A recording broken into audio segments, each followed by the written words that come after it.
Hello, St. Francis community. We are back again for our Saturday Thought of the Week with me, Kevin, and joined again with Lizzie, Hi. our stellar now alumni of St. Francis of Assisi. On Friday, yesterday? 2 days ago. 2 days ago. We did a parking lot graduation. So all the 8th graders came in their cars with their families. Father did a prayer from the top of the playground. The principal was giving a speech from the top of the playground. And then I read all the names. It was a great time. As you can see now, we are in a different part of the church. This is the mural of St. Francis that a lot of folks don't even know existed. When we did our last Thought of the Week last week, we came over here and looked at it, and I thought, I don't know if I've ever stood in front of this mural before and given it a serious look. So of course it's St. Francis with the stigmata, Assisi's over here, there are animals, and it's just a beautiful interpretation of some really important Catholic imagery. Lots of crosses, lots of triangles and circles representing the Trinity. It's a phenomenal mural. So we wanted to do something other than just be inside the church itself, because there's so much diversity of our church that we'd like to show off and showcase, that we wanted to have the opportunity to bring it here too. So we're doing something a little bit different this week. I am handing the reins over to Lizzie, and she is going to ask me some questions. During the school year, I did an after-school Wednesday program called Questions with Kev, or Kev's Q's, where a lot of times I'd just say, what are y'all thinking about? What are some questions you have? And so we're going to do that today here with Lizzie.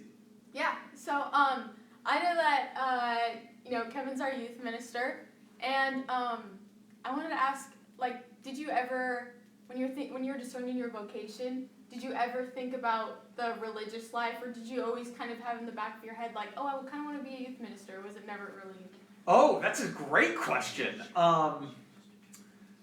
Discernment is something really fascinating because not just for religious vocations, but for any vocation, right? You have to discern what you want your life to be about, and that takes a lot of thought and prayer and time. Did I personally ever think about wanting to be a priest? Yeah. And it would be a lie if I didn't say that that's sort of a constant tension. How do you determine and decide to be a priest or someone not in religious life? So yeah, I've thought about it a lot, and that thinking didn't really start until maybe 4 or 5 years ago. I wasn't a kid thinking I'd love to be a priest, yeah. So I didn't really ever think about wanting to be a priest as a possibility until about 5 years ago or so. But certainly, I think for everyone who's a person of faith, thinking about and discerning your life is important. That's one thing I want to focus on with you all, is how do you discern any kind of vocation, whether it be to go into religious life, or whether it be to become a teacher, or decide to do some other, whatever career your vocation is that you choose. It needs to be something that you put everything into and focus on and care about. And so that's a great question. Have I ever discerned the priesthood? Yeah. And then, what made you want to become a youth minister? Did you always want to be around kids, teaching? Oh yeah, I've been involved in youth development for my whole life, youth leadership, educational opportunities. And as my faith developed, when I applied for this job, I thought, I really want to be involved in helping young people think about the faith in a way that I didn't really ever have anyone help me think about, because when I left St. Francis, when I became a teenager, I was like, no, I don't want anything to do with that. Mm-hmm. But I was at the point in my life where I thought, I could be a really good influence in getting young people to think about their faith more seriously, and to keep it, and to not leave it alone, and to not say, I have no interest in this. I want you all to keep having an interest in it, and building your faith, and thinking about it. And so that's what made me want to get into youth development work within the Catholic world. Yeah. Yeah. And then I knew that you grew up Catholic, in a Catholic family. Mm-hmm. But what was that like for you growing up? And then as you switched over to kind of leaving the church a bit, you know? Mhm. Like, how did that kind of, with it being in your family? So I come from on my mom's side, I come from an Irish Catholic family. And then on my dad's side, I come from a Polish Catholic family. So Catholicism runs deep in the family. Polish Catholics are very Catholic. Yeah. When I went to Poland last year with my dad to see the towns where my family immigrated from, well, they left Poland because of religious persecution. Prussia was cramping down on Catholics, and my family left Prussia because they were Catholic, and they're like, we need to be Catholic, and so they went to the United States. Yeah. But that Catholicism runs deep, like hundreds of years, like Yeah. Polish people and Catholicism, it's like hand in hand almost. So growing up, we had prayer at the dinner table. I'd go to mass every weekend with my dad. Mhm. Saturday nights, we were a Saturday night family. And I think I got my first rosary at like 6 or 7. We did First Communion, and of course there was like religious imagery in my house all over the place. Lots of crosses, lots of crucifixes, rosaries and stuff. But then it wasn't really, it wasn't anything. I didn't lose interest in the faith when I was a teenager because my mom or dad didn't have me go to church. My dad was still going to church. He was Yeah. still inviting us, and I went periodically with him because I knew it was something he wanted me to do with him. But I left because I decided that I didn't want to believe in God, or I didn't want to believe in any faith because I thought I was smarter than everybody, and I thought Yeah. that I knew what was right, and I had an idea that was better than God. Like I knew at 14, I knew everything. But of course, when you realize you don't know everything, is when your life kind of expands and grows, and you can be curious about the world a little bit more. So that's what happened for me. Was there kind of like a turning point? Like, was it like one of those things where you hit rock bottom, then you kind of feel like or did you just kind of, were just kind of wondering? Yeah, there was a turning point. That's a good question. There was a turning point. I did a gap year in Southeast Asia. Yeah. And I took every opportunity, because I grew up Catholic, so I was always around faith and faith institutions. And so I took every opportunity to grow a little bit more in my awareness and understanding of other faiths. Yeah. So when I was in Thailand, I took every opportunity to go to Buddhist temples and talk to Buddhist monks and think about Buddhism. When I was in India, I did the same thing for Hinduism and Sikhism and Islam. And so I had this interfaith experience where I got back from my gap year of being exposed to these nations full of people hungry for spirituality. And I thought, why am I not that hungry? What happened to me? Like, where is my spirituality? And that turning point literally was when I came back from my gap year, having experienced all these other faiths and all these other people who worship in different ways than I did and think different in different mindsets than I did. I came back and I said, I want to reinvigorate my life in a faith, and I want that to be Catholicism because that's what I knew, and I wanted to dig deeper into it. So those other faiths brought me back to Christianity and made me have a deeper relationship with not only the church, but with Christ as a person and as a teacher. Mm-hmm. And then to realize that every faith in the world really has the same universal concepts around peace and equality and love. There's not any religion that preaches the opposite. Like, Yeah. there's no religion that's out there being like, nah, peace sucks. Like, so I was like, wait a second. If everyone's I need to get to, and then I had a friend of mine who was always really pretty Catholic, and he said to me, you have to think about the Catholic Church as this institution that has this direct lineage back to Christ, right? Like there's a difference between the Catholic Church and every other institution within Christianity, and in a way, other religions, sort of. I mean, I guess Buddhism, like it's just Buddha. But like with Catholic Church, you have this direct lineage of people going back to Jesus. Like the fact that Jesus was a real person and someone who claim to be not only the Son of God, but a part of God, Yeah. is pretty mind-blowing Yeah. in a way. So, And okay, so I know we talked a lot about it when we learned about other religions, but what would you say is like the biggest thing that stands out between all of these religions and Catholicism? Like, what does it have to offer that you think other religions? oh, that's a great point. That's a great question, because a lot of other faiths, like I said, sort of preach and think about similar things that Christianity does. Yeah. But no other faith in the history of the world has a single central identity associated to it with that direct connection to God. Like, Christianity is Christ. And no other faith follows a person that has said the same things that Jesus has said. Wow. Right? Like, Buddha never claimed to be God. Muhammad never claimed to be God. Mm-hmm. In Hinduism, there are many, many gods, but none of them are human. Yeah. So there's really only one faith that allows you to figure out where you are in the human world and where you are in the divine world, and that's through the message of Jesus. That's true. You know? Yeah. And I really started going back to Catholicism when I realized that Jesus was not just like a mythical figure. Yeah. And like he wasn't just this thing you heard in vacation Bible school. But Yeah. like Jesus was a historical person who walked the earth and created a message that has now brought billions of people into a greater life. Definitely. And then I always like kind of ask my, friends who are Catholic or Christian, who is like God to you?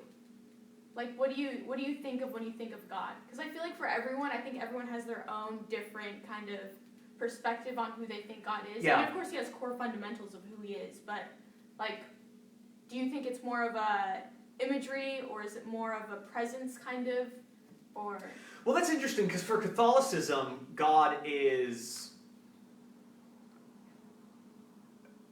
the Trinity sort of encompasses everything, like you could say, like, so that's, when you think about God the Father, God Jesus, and God the Holy Spirit, like, that is everywhere and in everything. For me personally, I see God most in people. Mm-hmm. Like, God's Spirit is within everyone, and if we are all created by God for God, then we are all of God too, in a similar way that Jesus was. I'm not saying we're Jesus. We're not Jesus. Yeah. We're not like, but we are in a way divine and godly, where God expects us to act in a certain way that brings about equality and justice and love and peace. And we have to do that by acknowledging the divine in everybody. Yes. That's really cool. I like that. Okay, so another question I had was, when you were growing up, did you ever have like a good Catholic group of friends that you could kind of like, No. lean on per se? No. I didn't, because I know I kind of feel that way too. It's like you don't it's really weird. have like. Yeah, it's weird. It's hard because it's tempting to want to look at other Christian denominations, and see, oh, look at how many youth are all, or at least in Washington, how many youth are all coming together and all celebrating their faith and praising it. And then it's a little bit harder with Catholicism because, not as many youth are kind of attracted to it. Yeah. Well, I do now. I have my core group of guys that are like my Catholic friends that we can talk about Catholicism. But growing up I didn't, because, again, I think growing up you're still trying to figure out what your opinions are and what you think about and how you think about that. And we were a church-going family, and at St. Francis we went to church every weekend, and we'd see the kids that were also like church-going families, but like we never had Catholic. That's not true, because church really brought us all together. Yeah. During the holidays, during Mass. We don't do this as much anymore, but when I was growing up, people wouldn't leave after Mass. We'd all hang out downstairs. We'd all get donuts and coffee and be here for a couple hours or go play basketball. Like, that's gone a little bit. Like, we've lost that a little bit. Like, people, they come to Mass, oh, it's not done within an hour? Oh, gosh, 2 extra minutes, oh. Yeah. You know, like, there's this desire to, like, come to Mass but then immediately leave? Like, I don't understand that. Like, Yeah, I remember I was listening on the radio, I don't know if my mom remembers this, but it was like, it should be kind of a form of like entertainment, you know? And it's like when you're watching a movie at a movie theater, you don't leave 5 minutes before. And like some people even stay through the credits because there's always that little extra like snippet of a clip. And it's like, but for church, we don't really understand what people do. well, that's why there's a lot of young people more interested in the Latin Mass, because it's a little more entertaining. Yeah. Right? Like, I mean, I don't know if we should say entertaining, but it's a little more, the liturgy is more hands-on and sort of vibrant. Yeah. And because you've got all of the smoke, the incense and the candles, and it's a little more performative in a way, right? And you can feel like you're involved in that. But we definitely need to make it more of a community gathering and less of a you're obligated to come and it's an obligation to be here for an hour and that's it and then leave. You know what I mean? Mm-hmm. Yeah. Because even, I don't know, I guess I never really grew up with like a church that's like kind of walking distance, so it's always interesting to see my friends here at St. Francis, you know, like if I had the opportunity, I'd walk to church, but I hope my peers like realize that it's something that they can hopefully get drawn into. Yeah. You know, like I can't force it on anyone, of course. No. Because that will never turn out right. Just wait till you're in your 20s and you try to say to someone, are you religious? Why not? Mm-hmm. The majority of my friends claim to be agnostic, which is interesting. What's agnostic? Agnostic's not like, so like atheism is you don't believe in God, like you don't believe in God, but agnostic's like there could be a God, I just don't really care. Oh, okay. Like, that's a pretty much. Oh yeah, wait, that was another question. How do you, when you're like meeting new people, how do you address to them that, do you casually address it to them that you're Catholic? Do you like... All the time, constantly. Yeah. I love doing it because people don't really know how to respond. And it's not like I'm Catholic. You're a different... That's the deal, right? Like, I'm Catholic, sorry if you're not, I'm not interested. It's like, I'm Catholic, and because of my Catholicism, I'm interested in these things about you, and I think this way, and this is actually what Catholic, I don't know what your perspective is of it, but like, let me help you understand that I'm not an evil person. Like, you know? Yeah. Especially like the stereotype of when you say that you're Catholic, you know, people automatically put you in this sort of category or like... Oh yeah, But I love telling my friends that I'm Catholic because it's funny to see them kind of put on a shield or like a barrier, and they're like, they won't say certain things, they won't be disrespectful about certain things, and it's kind of funny because if I ever say I'm Catholic, they're like, oh, sorry if I, said like a bad word earlier, like I didn't mean to offend you. And so it's kind of nice because it's a lot more, I don't know, I feel like it's... Well, one thing I tried to do with you guys in the 8th grade class this year, was try to make you prouder of being Catholic, like not afraid of thinking about being Catholic and acknowledging your Catholicism. So it was really cool. We went to the National Shrine in DC, and we walked through the National Shrine, and everyone who was raised Catholic, who at 13, 14 is thinking about, oh, do I really want to be Catholic? They're walking through the National Shrine, and they're seeing all of this amazing imagery, all these incredible paintings, statues, chapels, and they're like, this is the first time I've ever felt proud of being Catholic. I'm like, it took the National Shrine? like, it shouldn't have to take the National Shrine. But if it does, let's do it. Like, we should be going on pilgrimages. We should be taking kids to go see these historical sites and feeling proud of the heritage and proud of the history. There's some stuff of the Catholic Church that like we've really got to reconcile with, like the entire history of colonization in the Western Hemisphere for like the Spanish and everything. There's lots of stuff the Catholic Church has to work on and reconcile with, but Pope Francis is doing a really good job of saying that and like being like, he's doing an amazing job. Pope Francis is incredible, being like, hey y'all, there's some bad stuff that's happened that like we've got to work through, which is great and is necessary. So there's the answer to that question. Yeah, I'm trying to think of some others. I mean, What I've just been trying to do with you all as 8th graders and with young Catholics in general is to get you to think of this as a lifelong relationship. Like, this is not something that you think about once a year. It's not just for Christmas. It's not just for Easter. It's a way of life. And to know how positive it can be as a way of life, and to know how supportive it can be as a way to think through things, and using prayer and using the Mass and using the sacraments to improve your life. Like, this is something that you can do on a daily basis. That does not pigeonhole you. It does not make you have less of an identity or less freedom. It can help you have more. Yeah. And at 14, that's tough to think about sometimes. Yeah. I know that was what it was for me. I was like super kind of tucked in about my faith when it came to my friends. But then when I came to St. Francis, and I just decided, you know what, I'm going to be more kind of, I'm going to express it a lot more. And I think I found a lot more happiness in expressing it rather than just holding it in. Because, you know, expressing it was what I was called to do. And even if people don't accept it, I mean, you know. Well, and I'm pointing at Pope Francis. There's a picture of him up here. Pope Francis talks a lot about how Catholicism is joy. Yeah. Because it is. And if that's joy, why would you not want to be joyous in telling everyone how joyful you are in your faith? So. Because I mean, you could be rock bottom, but you'll still have your faith. Yeah. It's not, you can't lose it no matter what. When I was in London, I did a prayer ministry at a prison. And I took the rosary, and we did the rosary, and we did masses, and I did it with the same prisoners every weekend. And the joy of Catholicism and the joy of the faith is for everybody at every stage in their life.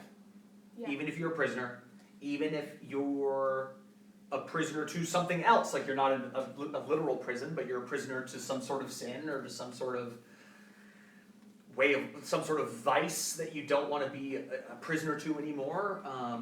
You know, working through that, figuring it out through something that's joyful is a great thing to do. Yeah. Yeah. I think that's the other thing for youth is that they feel like they have, I'll hear excuses sometimes and they'll say, well, I have nothing to lose. You know what, I'm going to go do these, you know, maybe not so morally right things because I have nothing to lose. But it's like, I feel like with my faith, I feel like there is something that I could lose, and that's my relationship with God, and I don't want to lose that. So therefore, that is what keeps me, you know, my head in check. Yeah. It keeps me morally kind of grounded because, I mean, there is something that I could possibly, not lose, but definitely degrade. But we have to talk about how you create and build that relationship with God. And it really is kind of like, how do you create and build a relationship with anybody? Yeah. You've got to talk to that person. You've got to thank that person. You've got to apologize to that person. You've got to, and that's why, going back to your original question of where do I see God, it's that it's in people. If I have a broken relationship with a friend, I have a broken relationship with God. If I have a broken relationship with my parents, I have a broken relationship with God. So to mend those things in real life is mending my relationship with God. That's why I think I see God in everybody.